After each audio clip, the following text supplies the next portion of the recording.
अस्सलाम वालेकुम। मैं हूं आपका दोस्त, आपका होस्ट सफदर अली हैदरी, और आप मेरा यूट्यूब चैनल नाकाबिल इशाअत देख रहे हैं। आज हम जिस मौजू पर बात करते हैं वो बड़ा आम सा एक मौजू है। राहत, आराम, चैन, सुकून, इस सब के मजमूए को हम खुशी का नाम दे सकते हैं। तो हमारा माशरा, बल्कि इस माशरे का हर फ़र्द खुशी की तलाश में है।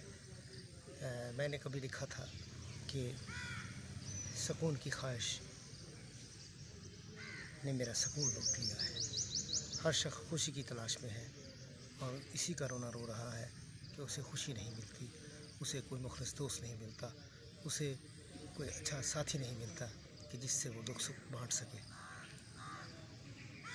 अलमिया ये है कि हम लोग समझ ही नहीं पाए कि खुशी है क्या। जब तक हम ये नहीं समझेंगे कि खुशी क्या है, खुशियाँ हमसे दूर रहेंगी। बहुत से लोग खुशी को एक अमल समझते हैं, लेकिन नहीं, खुशी अमल नहीं है, ये एक रद्द अमल है।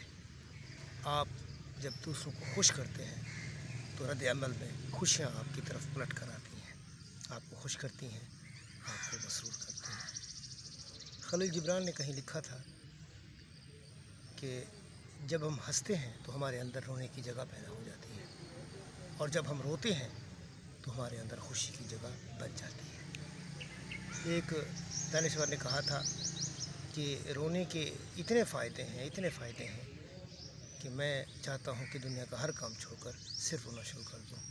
तो अगर आप खुशी चाहते हैं तो अपने दोस्तों को, अपने करीबी लोगों को खुशियाँ दीजिए, फिर खुशियाँ पलट कर आपके पास आएंगी और आपकी खुशी को, आपकी ज़िंदगी को खुशगवार बना देंगी।